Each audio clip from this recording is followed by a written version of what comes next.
नमस्कार दोस्तों, स्वागत है आप सभी का आपके अपने YouTube channel study for UP exam में। तो आइए देखते हैं इस यूपी क्लास की। आज ये 6 नंबर की क्लास है। तो इसमें देखते हैं आज उत्तर प्रदेश का भूगोल। तो अगर इस वीडियो स्टार्ट होने से पहले अगर आपने इस चैनल को सब्सक्राइब नहीं किया है तो कृपया चैनल को सब्सक्राइब कर लें, वीडियो को ज़्यादा से ज़्यादा शेयर करें। तो आइए देखते हैं उत्तर प्रदेश का भूगोल। उत्तर प्रदेश का भूगोल, ठीक है। उत्तर प्रदेश भारत के उत्तर मध्य में स्थित सीमांत राज्य है, जो यह 23 डिग्री 52 मिनट से 23 डिग्री 24 मिनट उत्तरी अक्षांश से 77 डिग्री 5 मिनट से 84 डिग्री 38 मिनट पूर्वी देशांतर के बीच स्थित है। इसकी लंबाई पूर्व से पश्चिम तक 650 किलोमीटर है और दक्षिण से उत्तर तक 240 किलोमीटर है। उत्तर प्रदेश का कुल क्षेत्रफल है 2,43,286 वर्ग किलोमीटर है, जो भारत के कुल क्षेत्रफल का 7.33% है। उत्तर प्रदेश की भूवैज्ञानिक संरचना मुख्यतः तलछटी चट्टानों संरचनाओं से बनी है। वर्तमान भूवैज्ञानिक संरचना गोंडवाना लैंड का एक हिस्सा है, जो भारत का सबसे पुराना भूभाग है। अब देखते हैं भौगोलिक क्षेत्र। उत्तर प्रदेश का भौतिक मंडल देखते हैं तो भौगोलिक क्षेत्र देख लेते हैं। भाबर एवं तराई क्षेत्र, गंगा का मैदान, दक्षिणी का पठारी क्षेत्र, ठीक है। तो भाबर एवं तराई क्षेत्र में देखते हैं भाबर क्षेत्र हिमालय की तलहटी के आधार पर छिद्रपूर्ण और चट्टानी मिट्टी का एक संकीर्ण क्षेत्र है। इस क्षेत्र में बिजनौर, लखीमपुर खीरी, शाहजहाँपुर और पीलीभीत जिले शामिल हैं। तराई क्षेत्र में देख लो, तराई क्षेत्र भाबर के दक्षिण में स्थित है और इसकी विशेषता है उपजाऊ जलोढ़ मिट्टी, आर्द्र भूमि, दलदल और घने जंगल है। इसमें इस क्षेत्र में सहारनपुर, बिजनौर, गोरखपुर, देवरिया, गोंडा, बस्ती, पीलीभीत, बहराइच और लखीमपुर खीरी जिले शामिल हैं। तो गंगा के मैदान की बात करते हैं तो गंगा के मैदान में इसका निर्माण नदियां मुख्य रूप से गंगा और यमुना द्वारा लाई गई जलोढ़ निक्षेपों से हुआ है और उनके दुआओं के सबसे उपजाऊ भूभाग में से एक माना जाता है। प्रयागराज में त्रिवेणी संगम में 3 नदियां गंगा यमुना सरस्वती का संगम है। बांगर क्षेत्र में जिसमें पुराने जलोढ़ मैदान शामिल हैं और खादर क्षेत्र में नए जलोढ़ मैदान हैं। दक्षिण का पठारी भाग देखते हैं तो दक्षिण का पठारी यह बुंदेलखंड में स्थित है। बुंदेलखंड पठार के नाम से जाना जाता है। यह पठार प्राचीन नीस चट्टानों से बना है। किस चट्टानों से बना है? नीस चट्टानों से बना है। नेक्स्ट देखते हैं उत्तर प्रदेश की जल निकासी व्यवस्था। तो उत्तर प्रदेश किसी जल की जल निकासी व्यवस्था उसकी भू आकृति, ढलानों, चट्टानों की प्रकृति और पानी की उपलब्धता से प्रभावित होती है। उत्तर प्रदेश की जल निकासी व्यवस्था कुछ प्रमुख विशेषताएं इस प्रकार है। जैसे गंगा नदी प्रणाली, सबसे पहले देखते हैं गंगा नदी प्रणाली देखते हैं। तो ये इसका जो गंगा नदी प्रणाली है, उद्गम स्थल गंगा का है गंगोत्री ग्लेशियर से, जो उत्तराखंड राज्य से निकलती है। यह बिजनौर शहर के निकट राज्य में प्रवेश करती है। तो उत्तर प्रदेश के बिजनौर शहर में ये राज्य में प्रवेश करती है। गंगा उत्तर भारतीय राज्यों उत्तराखंड, उत्तर प्रदेश, बिहार, झारखंड और पश्चिम बंगाल से होकर दक्षिण पूर्व में बहती है। गंगा नदी उत्तर प्रदेश के 28 जिलों से होकर गुजरती है, फिर बिहार राज्य में प्रवेश कर जाती है, ठीक है। दाहिने किनारे की सहायक नदियां इसमें कौन कौन है? गंगा के दाहिने किनारे की सहायक नदियां हैं तो यमुना है, सोन है और कर्मनाशा है। तो यह यमुना को देख लो, यमुना यह उत्तराखंड उत्तराखंड में बंदर पुक्ष के पश्चिमी ढलान पर यमुनोत्री हिमनद से निकलती है। गंगा की सबसे बड़ी सहायक नदी यमुना है। यह एक प्रयागराज के त्रिवेणी संगम पर गंगा नदी में मिल जाती है। इसकी दाहिनी तट की सहायक नदियां हैं यमुना की दाहिनी तट की सहायक नदियों में आती है चंबल, बेतवा, सिंध और केन, और बाएं किनारे की सहायक नदियां आती हैं हिंडन, बरुड़, सेंगर और रिंद। सोन नदी की बात करते हैं तो सोन नदी का उद्गम मध्य प्रदेश राज्य के अमरकंटक पहाड़ से होता है। यह उत्तर प्रदेश के मिर्जापुर और सोनभद्र जिलों में बहती है। यह पटना के पास जाके गंगा में मिल जाती है। नेक्स्ट देखते हैं कर्मनाशा। कर्मनाशा नदी कैमूर पहाड़ियों से निकलती है और उत्तर प्रदेश और बिहार के बीच एक सीमा नदी के रूप में कार्य करती है। यह उत्तर प्रदेश के सोनभद्र जिले से होकर बहती है। ठीक है, अब देख लेते हैं। अब ये तो हो गई गंगा के दाहिने किनारे की सहायक नदियाँ। अब देखते हैं बाएं तट की सहायक नदियाँ। तो बाएं तट की सहायक नदियाँ देखते हैं। रामगंगा है, गोमती है, घाघरा है, गंडक है। तो रामगंगा देखते हैं। तो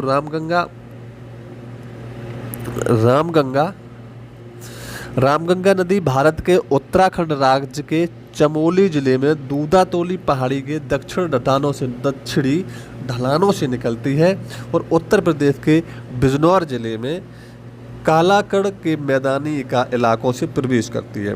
गोमती नदी। तो गोमती नदी का उद्गम पीलीभीत के निकट गोमत ताल के फुलहर झील नाम से जाना जाता है। वहीं से इसकी गोमती नदी का उद्गम हुआ है और पूर्वी उत्तर प्रदेश में गाजीपुर जिले के निकट गंगा में मिल जाती है। कुछ प्रमुख सहायक नदियां हैं गोमती की, जैसे सई है, सरायन नदी इसमें शामिल है। घाघरा नदी देख लो।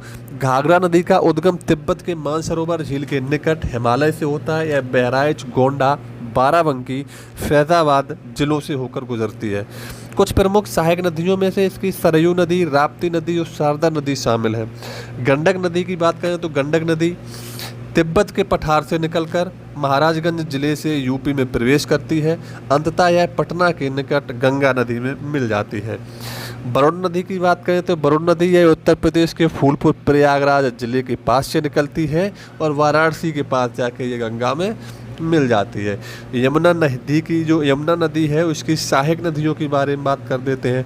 चंबल देख लो। चंबल है यमुना नदी की सबसे बड़ी सहायक नदियों में से एक नदी है। यह मध्य प्रदेश के विंध्य रेंज से निकलती है और इटावा के पास जाके यमुना में मिल जाती है।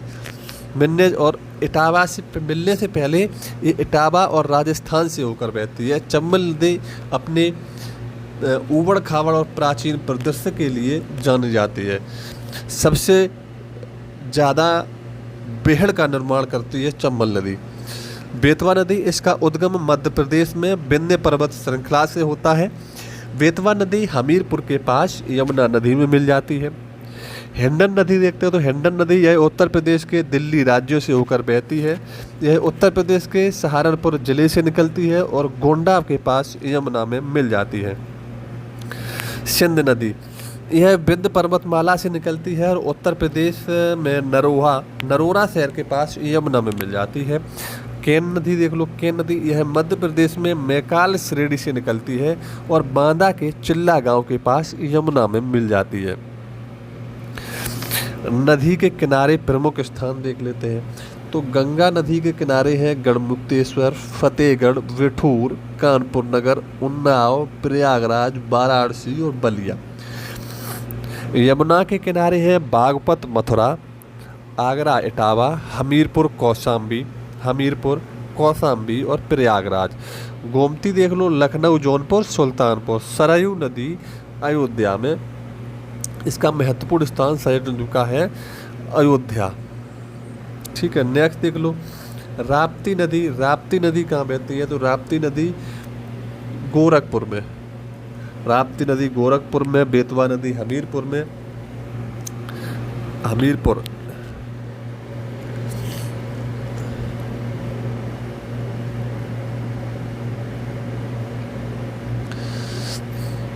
रामगंगा का महत्वपूर्ण स्थान है मुरादाबाद हिंडन नदी का है, गाजियाबाद सही का है, प्रतापगढ़। ठीक है। अब उत्तर प्रदेश में वन और मिट्टी के बारे में देख लेते हैं। उत्तर प्रदेश में वन और मिट्टी, तो वन के प्रकार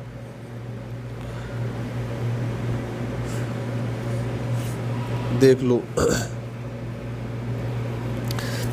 वन के प्रकार उष्णकटिबंधीय शुष्क पर्णपाती वन, उष्णकटिबंधीय नम पर्णपाती वन, उष्णकटिबंधीय कांटेदार वन। तो सबसे पहले हम देखते हैं उष्णकटिबंधीय शुष्क पर्णपाती वन, जो मैदानों के प्रमुख भागों और आमतौर पर पूर्वी और पश्चिमी क्षेत्रों में पाए जाते हैं। प्रमुख वृक्ष हैं साल, पलाश, अमलतास, बेल, नीम, पीपल, शीशम, आम आदि। झाड़ियाँ एवं हानियाँ केवल शुष्क पर्णपाती वनों में ही पाई जाती हैं। ठीक है। उष्णकटिबंधीय वन नम पर्णपाती वन है। उत्तर प्रदेश के भाबर और तराई क्षेत्रों में 100 से 150 सेंटीमीटर वर्षा वाले क्षेत्र में पाए जाते हैं।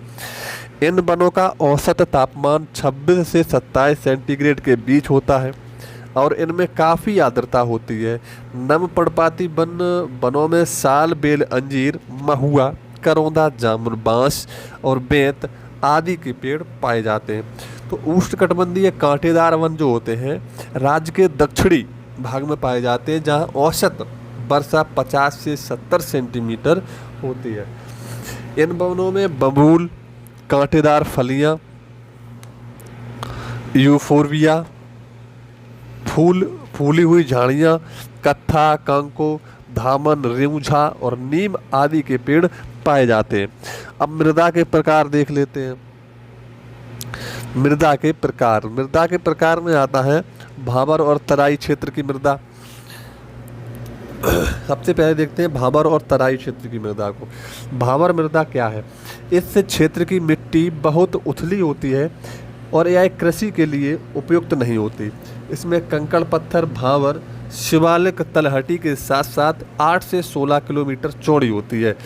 तराई क्षेत्र की मिट्टी कार्बनिक पदार्थ और नाइट्रोजन से समृद्ध है, जो इसे सभी प्रकार के पौधों फसलों के लिए उपयुक्त बनाती है।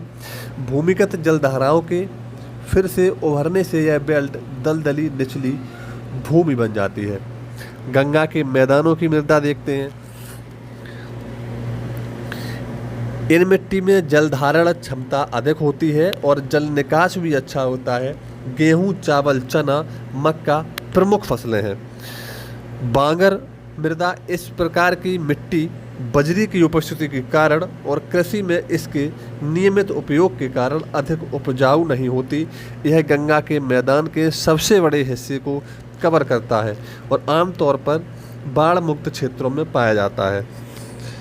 खादर मृदा देख ले। यह मिट्टी उत्तर प्रदेश के बाढ़ मैदानी क्षेत्र में पाई जाती है। यह बारीक हल्के भूरे रंग का छिद्रायुक्त होता है। यह मिट्टी व्यापक खेती के लिए उपयुक्त होती है। यह नवीन जड़ोल एवं बारीक कड़काओं से बना है। इस मिट्टी में चूना, पोटास, मैग्नीशियम और कार्बनिक पदार्थ पाए जाते हैं।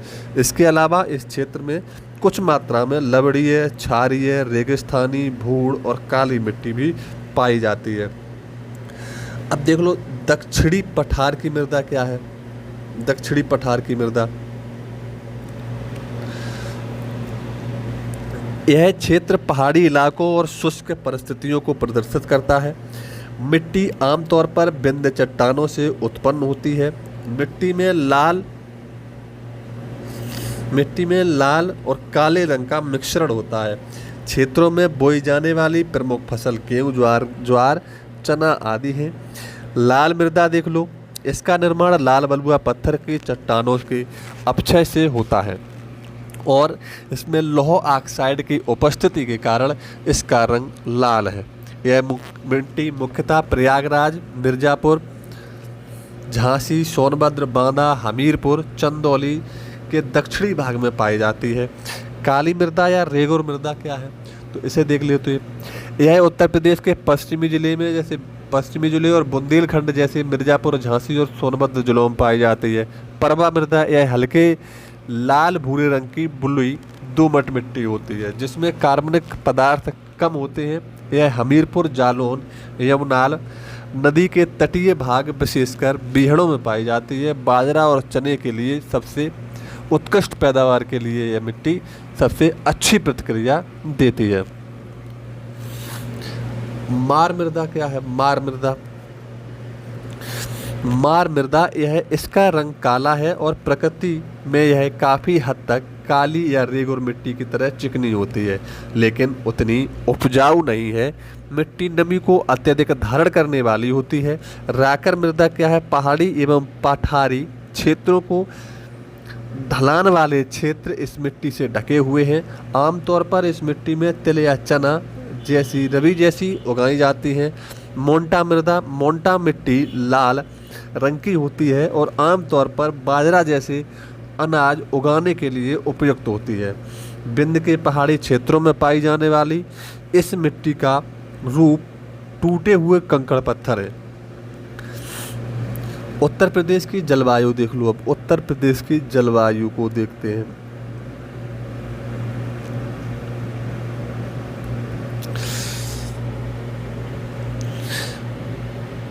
उत्तर प्रदेश मुख्य रूप से दो जलवायु में विभाजित है, आर्द्र एवं उष्णकटिबंधीय क्षेत्र। इसमें तराई क्षेत्र में देख लो, इस क्षेत्र में बिजनौर, बस्ती, बरेली, रामपुर आदि शामिल हैं। जनवरी और जुलाई में औसत तापमान क्रमशः 18 डिग्री से 30 डिग्री सेंटीग्रेड होता है। औसत वर्षा 120 से 150 सेंटीमीटर होती है। पूर्वी उत्तर प्रदेश, इस क्षेत्र में सीतापुर, जौनपुर, वाराणसी, प्रयागराज आदि शामिल हैं। औसत वर्षा लगभग 100 से 200 सेंटीमीटर होती है। मध्यम, अर्ध, आर्द्र और उष्णकटिबंधीय क्षेत्र, ठीक है। केंद्रीय मैदान, इसमें फरक्काबाद, कानपुर, उन्नाव, लखनऊ, सुल्तानपुर, रायबरेली, फतेहपुर और हरदोई शामिल हैं। इस क्षेत्र में औसत वर्षा 80 से 100 सेंटीमीटर। सर्दियों के मौसम के दौरान तापमान 15 डिग्री से 16 डिग्री तक भिन्न हो सकती है। पश्चिमी क्षेत्र देख लें, इसमें सहारनपुर, मेरठ, गाजियाबाद, गौतम बुद्ध नगर, मुरादाबाद, अलीगढ़, बागपत, मुजफ्फरनगर जिले शामिल हैं। औसत वर्षा देख लें, औसत वर्षा 65 सेंटीमीटर से 80 सेंटीमीटर। सर्दी के मौसम में औसत तापमान 12 डिग्री सेंटीग्रेड से 14 डिग्री सेंटीग्रेड के बीच सेल्सियस के बीच रहता है। बुंदेलखंड का पठारी क्षेत्र, इसमें जालौन, महोबा, बांदा, हमीरपुर, ललितपुर और झांसी शामिल हैं। औसत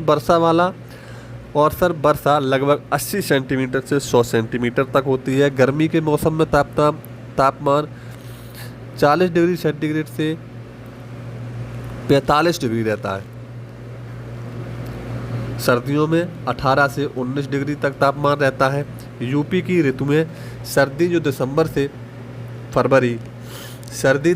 फरवरी तक। उत्तर प्रदेश में सर्दी आमतौर पर ठंडी और सर्द होती है। इस मौसम में औसत तापमान 5 डिग्री से 15 डिग्री के बीच रहता है। कोहरे की स्थिति सामान्य है। पश्चिमी विक्षोभ के कारण सर्दियों के दौरान वर्षा होती है जो रबी की फसलों के लिए फायदेमंद होती है। ग्रीष्म ऋतु देख लेते हैं। ग्रीष्म ऋतु होती है मार्च से जून तक। उत्तर प्रदेश में गर्मियां गर्म और शुष्क होती हैं। तापमान रहता है 30 डिग्री से 45 डिग्री के बीच। गर्मियों के मौसम में स्थायी पवनें, लू जिन्हें कहते हैं, उत्तर प्रदेश की जलवायु को प्रभावित करती है। मानसून कहते हैं जुलाई से सितंबर तक।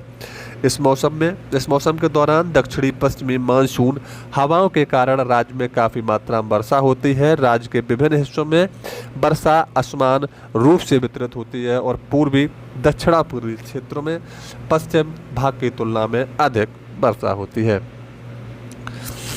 नेक्स्ट देख लेते हैं। उत्तर प्रदेश में मानसून के दौरान औसत वर्षा 800 से 1200 मिलीलीटर तक होती है। मानसून के बाद अक्टूबर से नवंबर मानसून के मौसम के बाद उत्तर प्रदेश हल्के और सुखद मौसम में विशेषता वाले संक्रमण काल का अनुभव करता है। तापमान धीरे धीरे कम होने लगता है और आर्द्रता का स्तर भी कम होने लगता है। मानसून के बाद के मौसम में कभी कभी वर्षा होती है, मुख्य रूप से लौटते हुए मानसून की बारिश के रूप में।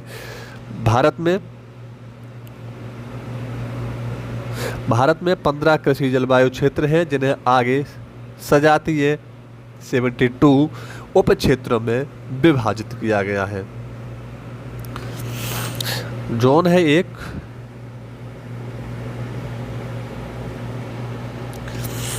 जोन फर्स्ट में आता है आपका पश्चिमी हिमालय क्षेत्र, जम्मू और कश्मीर उत्तर प्रदेश।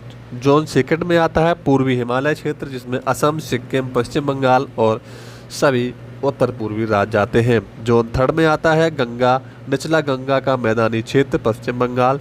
जोन 4 में आता है मध्य गंगा का मैदानी क्षेत्र, उत्तर प्रदेश, बिहार राज्य इसमें आते हैं। ऊपरी गंगा के मैदान में उत्तर प्रदेश आता है। छठवां जोन है गंगा पार मैदानी क्षेत्र, जिसमें पंजाब, हरियाणा, दिल्ली और राजस्थान आते हैं।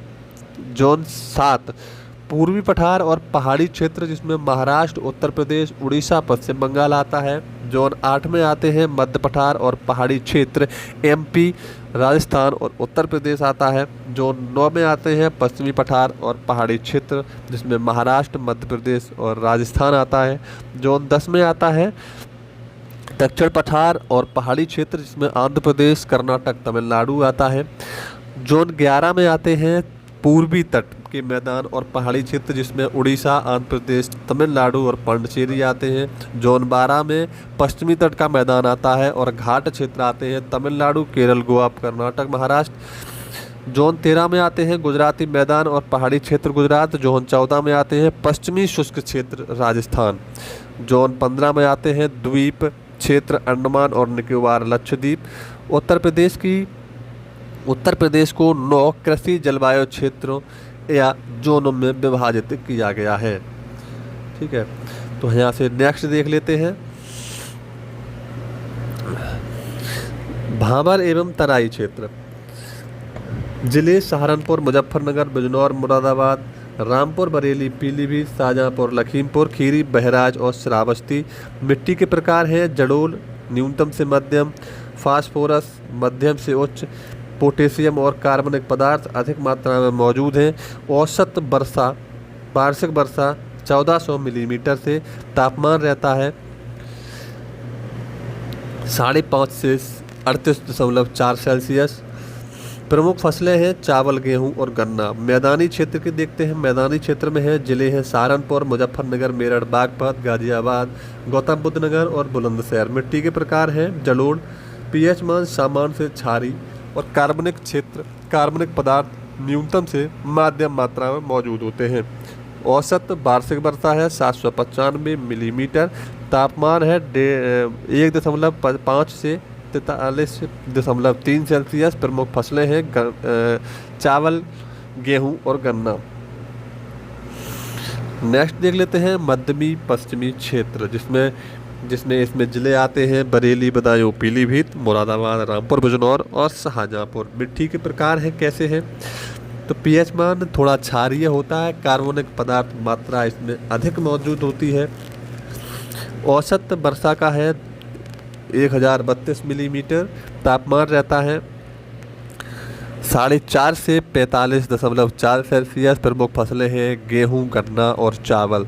दक्षिण पश्चिमी अर्ध शुष्क क्षेत्र में है। इसमें आगरा, फिरोजाबाद, अलीगढ़, हाथरस, मथुरा, मैनपुरी, एटा आते हैं। जलोढ़ मिट्टी पाई जाती है। इसमें चावल, गेहूं और गन्ना की फसलें ज़्यादा होती हैं। केंद्रीय मैदानी में क्षेत्र इसमें आता है कानपुर आता है, कानपुर देहात आता है, इटावा, औरैया, फरक्काबाद, कन्नौज, उन्नाव, रायबरेली, हरदोई, लखीमपुर खीरी, सीतापुर और फतेहपुर आता है। इसमें जलोढ़ मिट्टी पाई जाती है। चावल, गेहूं और गन्ना की फसल ज़्यादा होती है। बुंदेलखंड क्षेत्र में इसमें ललितपुर, झांसी, जालौन, हमीरपुर, चित्रकूट, बांदा, महोबा आता है। इसमें मिट्टी का प्रकार है रकाब, परवा और कांवर और मार मिट्टी पाई जाती है, जिसमें चावल, गेहूं और गन्ना ज़्यादा होता है। उत्तर पूर्वी मैदानी क्षेत्र की मिट्टी इसमें जिले हैं महाराजगंज, गोरखपुर, देवरिया, कुशीनगर। कुशीनगर, बस्ती, संत कबीर नगर, सिद्धार्थनगर, गोंडा, बहराइच, बलरामपुर, श्रावस्ती। मिट्टी के प्रकार है इसमें चूनेदार और जलोढ़ मिट्टी है, जिसमें गन्ना, गेहूं और चावल इसकी प्रमुख फसलें हैं। पूर्वी मैदानी क्षेत्र में जिले आते हैं आजमगढ़, मऊ, बलिया, प्रतापगढ़, फैजाबाद, अम्बेडकर नगर, बाराबंकी, सुल्तानपुर, वाराणसी, चंदौली, जौनपुर, गाजीपुर और संत रविदास नगर। जिसमें मिट्टी के प्रकार हैं जलोढ़, क्षारीय। प्रमुख फसलें हैं चावल, गेहूं, गन्ना। विंध्य क्षेत्र की बात करते हैं तो विंध्य क्षेत्र में आते हैं प्रयागराज, संत रविदास नगर, मिर्जापुर, सोनभद्र। मिट्टी का प्रकार है समतल क्षेत्र, काली मिट्टी, भारी लाल कड़ एवं जलोढ़ मिट्टी होती है। इसमें गेहूं, चावल और गन्ना सबसे ज़्यादा मात्रा में पाया जाता है। उत्तर प्रदेश की प्रमुख झीलों के बारे में देखते हैं तो रामगढ़ झील है गोरखपुर में। इसी के साथ और आगे झीलें देखते हैं बखीरा झील है संत कबीर नगर में, नवाब झील, कुंडरा समुद्रा झील है उन्नाव में, पयाग झील है बहराइच में, पार्वती व अर्गा झील है गोंडा में, भूगे ताल और बिसेता ताल है रायबरेली में, लीलौर झील है बरेली में, ठठौरा झील, मोराय झील है फतेहपुर में, बेती और अजगरा और नहिया झील है प्रतापगढ़ में, सुरहा ताल है बलिया में, गैर झील है रामपुर में, शुक्रताल है झील मुजफ्फरनगर में। नेक्स्ट देखते हैं रामतल मेरठ में है, रामतल झील है मेरठ में, कीठम झील आगरा में, शेखा झील है अलीगढ़ में, गोविंद बल्लभ पंत सागर झील जिसे कृत्रिम झील कहते हैं सोनभद्र में, अलवारा झील कौशाम्बी में, औंधी ताल झील है वाराणसी में, भोज ताल है सुल्तानपुर में, दरवन झील है फैजाबाद में, लक्ष्मी ताल बरुआ सागर और भसनेसी झील है झांसी में, सागर ताल बदायूं में है, मदन सागर महोबा में है, फुलर या गोमती ताल झील है पीलीभीत में। नेक्स्ट देखते हैं दहर झील या भिंजबान झील हरदोई में है, भीखा झील इटावा में है, नौह झील मथुरा में है, मोती झील कानपुर में है, चित्तौरा झील बहराइच में है, बेला सागर झील महोबा में है। भारत में कुएं से सिंचाई का सबसे बड़ा क्षेत्र उत्तर प्रदेश है। इसके बाद राजस्थान, मध्य प्रदेश, पंजाब, गुजरात, महाराष्ट्र और बिहार है। देख लेते हैं ट्यूबवेल से कितना प्रतिशत क्षेत्र सिंचाई होता है तो 74.9, नहरों से 15.2%, बेल्स से 8.8%, तालाब और झीलों से 0.5% और अन्य से 0.6%। ठीक है। ट्यूबवेल सिंचाई, भारत में सर्वाधिक ट्यूबवेल सिंचाई क्षेत्र उत्तर प्रदेश में है। पहला ट्यूबवेल 1930 में खोदा गया था। 28.19% भारत का ट्यूबवेल सिंचित क्षेत्र उत्तर प्रदेश में था। मेरठ, फिरोजाबाद, इटावा, फरकाबाद, बुलंदशहर, मुजफ्फरनगर, सहारनपुर और अलीगढ़ ऐसे क्षेत्र हैं जहां ट्यूबवेल से सिंचाई होती है। नहर सिंचाई की बात करें तो नहर सिंचाई जो राज्य के कुल नगर सिंचित क्षेत्र का 30.91% है, राज्य में सिंचाई के सबसे महत्वपूर्ण स्रोत में से एक है। नहरों द्वारा सिंचित होने वाले प्रमुख जिले सहारनपुर, मुजफ्फरनगर, शामली, हापुड़, मेरठ और गाजियाबाद हैं। नहरें और लाभान्वित क्षेत्र, पूर्वी गंगा नहर से सहारनपुर, मुजफ्फरनगर, मेरठ और गाजियाबाद, ऊपरी गंगा नहर से हरिद्वार, सहारनपुर, मुजफ्फरनगर, मेरठ, गाजियाबाद, आगरा, बुलंदशहर, अलीगढ़, एटा, मथुरा, फिरोजाबाद, मैनपुरी है। आगरा नहर प्रणाली में जो आते हैं तो हरियाणा के फरीदाबाद, गुड़गांव जिले, उत्तर प्रदेश के मथुरा, आगरा जिले और राजस्थान के भरतपुर जिले आते हैं। निचली गंगा नहर में उत्तर प्रदेश के अलीगढ़, एटा, फिरोजाबाद, मैनपुरी, फरकाबाद, इटावा, कानपुर देहात, कानपुर नगर, फतेहपुर, प्रयागराज आते हैं। रेहंद घाटी परियोजना में मिर्जापुर, सोनभद्र, वाराणसी, प्रयागराज आते हैं। मध्य गंगा नहर में बुलंदशहर, अलीगढ़, गाजियाबाद, हाथरस, मथुरा और फिरोजाबाद आते हैं। केन नहर से बांदा, रानी लक्ष्मी बाई बांध नहर से हमीरपुर, जालौन, झांसी, ललितपुर आते हैं। रामगंगा नहर में बिजनौर, अमरोहा, मुरादाबाद, रामपुर आते हैं। आगरा नहर से दिल्ली, गुड़गांव, भरतपुर और आगरा आते हैं। इसी के साथ नेक्स्ट देखते हैं मेघा जलाशय प्रयागराज, मेघा जलाशय नहर में आते हैं प्रयागराज मिर्ज़ापुर। शारदा प्रणाली नहर में आते हैं नैनीताल, पीलीभीत, बरेली, लखीमपुर खीरी, शाहजहाँपुर, हरदोई, उन्नाव, लखनऊ, बाराबंकी, रायबरेली, प्रतापगढ़, सुल्तानपुर, जौनपुर, आजमगढ़, गाजीपुर और प्रयागराज। शारदा सहायक परियोजना के अंतर्गत जिले आते हैं लखनऊ, रायबरेली, बाराबंकी, अयोध्या, अम्बेडकर नगर, सुल्तानपुर, प्रतापगढ़, भदोई, वाराणसी, जौनपुर, आजमगढ़, मऊ, गाजीपुर और बलिया। बेतवा नहर प्रणाली के अंतर्गत जिले हैं उत्तर प्रदेश के झांसी, हमीरपुर, जालौन जिले और मध्य प्रदेश के दतिया, ग्वालियर, टीकमगढ़ जिले आते हैं। दसान नहर प्रणाली में हमीरपुर आता है। सरयू नहर परियोजना में बहराइच, गोंडा, बलरामपुर, श्रावस्ती, सिद्धार्थनगर, संत कबीर नगर, बस्ती और गोरखपुर जिले आते हैं। बाण सागर परियोजना में मध्य प्रदेश, उत्तर प्रदेश और बिहार के बीच सोन नदी के पानी के समान वितरण के लिए बनाया गया है बाण सागर परियोजना। ठीक है, बाण सागर। राजघाट परियोजना जो है बेतवा नदी से उत्तर प्रदेश और मध्य प्रदेश के बीच को फायदा होता है। उत्तर प्रदेश में प्रमुख बांध और बैराज, अदवा बांध है मिर्ज़ापुर में, अदवा नदी पर। अर्जुन बांध है महोबा में, बचरा बांध है मेजा में, बरबा सागर बांध है झांसी में, चंद्रप्रभा बांध है चंदौली में, धनरौल बांध है सोनभद्र में, डोंगरी बांध है झांसी में। ठीक, गोविंद सागर बांध है शहजाद नदी पर ललितपुर में, और जामनी बांध है ललितपुर में, माता टीला बांध ललितपुर में है, नगवा बांध सोनभद्र में है, नौगढ़ बांध चंदौली में है, ओबरा बांध सोनभद्र में है, राजघाट बांध ललितपुर में है, रेंद बांध सोनभद्र में है, रोहिणी बांध ललितपुर में है, सलारपुर बांध महोबा में है, शारदा सागर बांध पीलीभीत में है। इसी के साथ देख लेते हैं परीक्षा बांध। परीक्षा बांध झांसी में है, हथनी कुंड बैराज सहारनपुर में है, गोकुल बैराज मथुरा में है, लवकुश बैराज कानपुर में है, आगरा बैराज आगरा में।